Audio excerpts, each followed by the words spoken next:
Hello, family and friends. Welcome to Miss Christine's Yoga Studio. We don't have music today because Alexa and my internet have had an argument and they're not speaking. I'll have to deal with them later. Miss Chloe is down here. She says hello. I put her in back of my mat earlier today so that you could see her, and she didn't like it there and got on my mat, and we kind of had an argument about that too. Miss Yogi is in the back, and both Miss Chloe and Miss Yogi are producing our lesson today on the low lunge. That's right. We're going to head into the lunges now. Lunges are generally done in sun salutations, which is Valley 1, or the core part of a yoga practice, which is Mountain 2. All lunges are usually done in those areas. And by the way, there's various lunges. We're going to be covering the low lunge today, and then we'll be looking at a high lunge a little later. So, lunges are known for strength building, stretching of the entire body, and balance promotion. Oh, did everybody leave the video once I said balance? Please come back. It's not that bad. If anybody has trouble with balance, it's me. So, the strength building is generally in the legs, the quads. I'll get back here. The quads, the top thighs, the hamstrings, the under thighs, and it stretches those pesky little groin muscles called the hip flexors. Now, the stretching of the entire body in a lunge is really good for your entire body flexibility. You will be engaging the core in a lunge, and that burns fat. Anytime you engage a muscle, you will be burning fat. But this is really well noted to really be particular about burning the fat in that area. Also, it increases your metabolism because you'll be stretching your neck back, and your thyroid, which is right here, will be stimulated to release its hormone called thyroxine, and that increases your metabolism, and that also increases fat burning. So that's really a great thing to do. Also in the torso in here will be a lot of engagement, which will really work your digestive organs, so your digestion will be more efficient.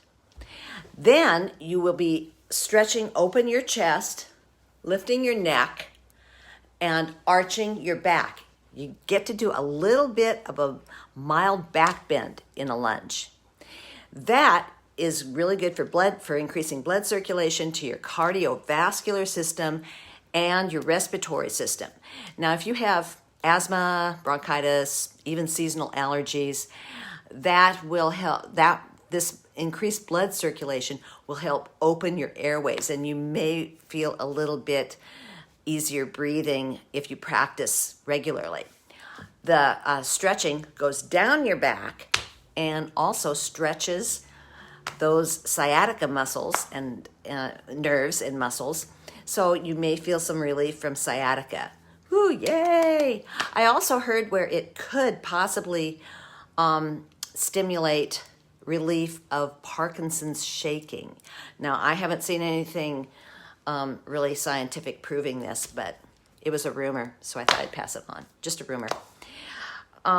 You will be asked to probably hold your lunge for anywhere between 5 and 10 breath cycles. When you do that, you increase your self-awareness. When you increase your self-awareness, you increase your concentration. And when you increase your concentration, you will mindfully perform your poses a lot better. So, win-win. Now, let's go over to the mat. I'll move my stool over there. Here we go. Woohoo! Generally, when you do a lunge from a warrior 1 or a downward dog pose, or a forward fold, even a triangle. But we're going to get on our knees, and I'm going to be performing it on my knees today because I just want to concentrate on the lunge and not get other poses involved. So down we go to our knees, Woo.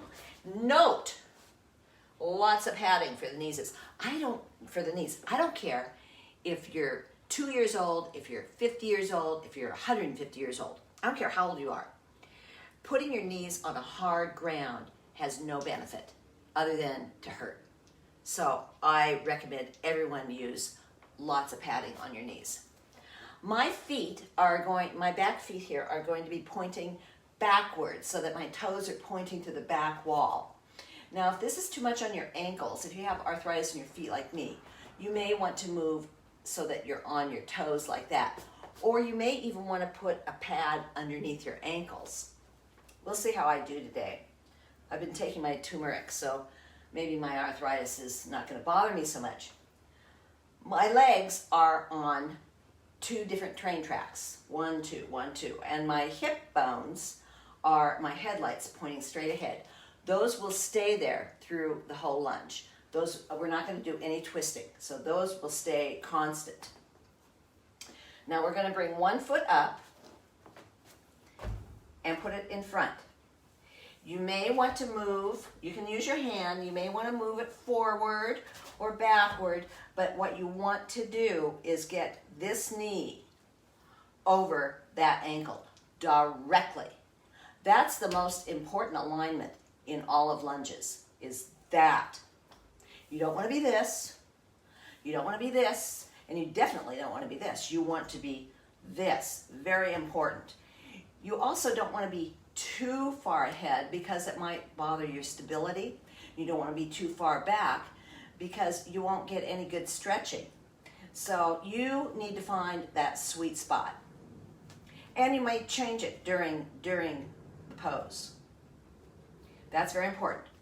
Your torso is going to be head over heart, over pelvis, tummy tucked in, shoulders back and down. This is kind of the basic low lunge. This is the beginning. But what do we do with our paws? Well, if you have arms long enough, you can put them down on the floor. I have seen some people go like this. But what happens? Well, you lose your neutral spine because you want to maintain a neutral spine. So you could use blocks. You could put your hands on your thighs. You could put your hands on your hips or in Anjali Mudra prayer position. I prefer to have my hands on my thighs. It gives me more stability. You want to dig this front foot down. You want to make sure that it is really digging into the earth and feel that your inner thighs are kind of squeezing together. Those 2 things will help you with your stability. Balance. I didn't want to say the word. I don't want anybody scared. Now you can stay right here. This is a lunge. You can go forward more if you want. You will be asked to stay in your lunge for probably 5 to 10 breath cycles. I'm going to take my arms up. If you have shoulder problems, you don't do this. But I'm going to take my arms up. On an exhale, I'm going to inhale. And exhale, hands up over the head, palms together.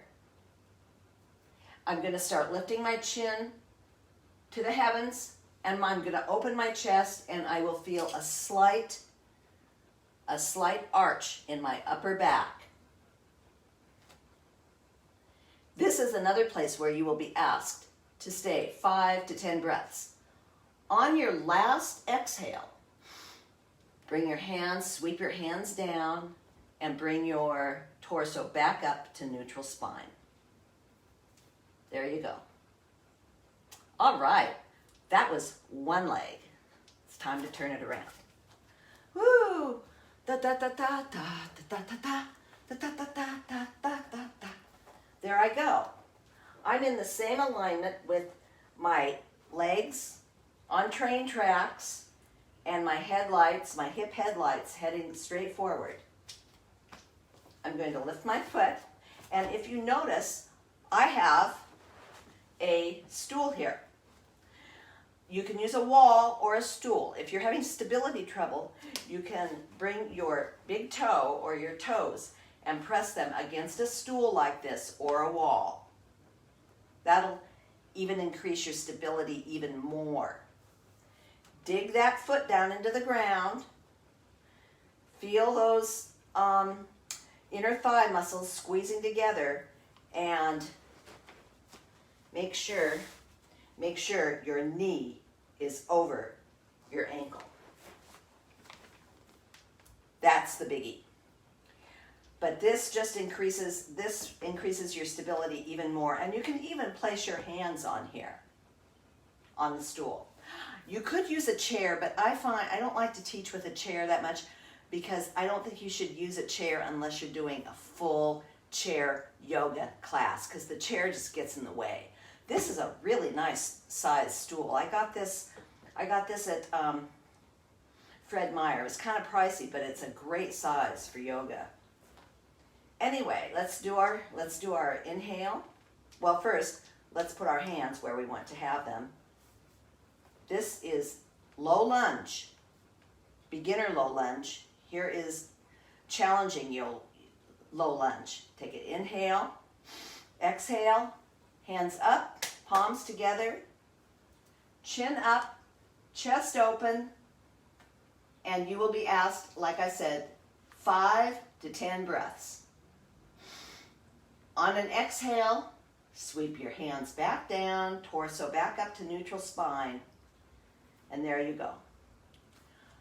Voila! We have done low lunge. Now, I want to review some of our props. A nice padding for your knees. Here are blocks that you can use for your hands.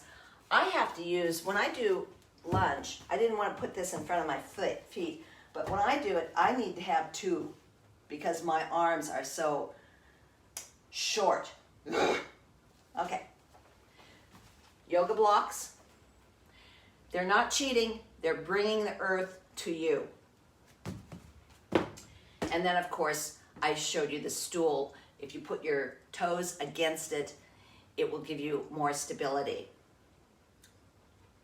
The most important aspect, or the most important alignment in a lunge is, like I told you, the knee to ankle. You must have that knee to ankle to get a proper alignment all over. Also, you have to remember your neutral spine as well. That's really important. Okay, if you believe you can do something, then you're halfway there doing it. Namaste, my friends. Thank you for joining me today. Next lesson I am hoping will be high lunge.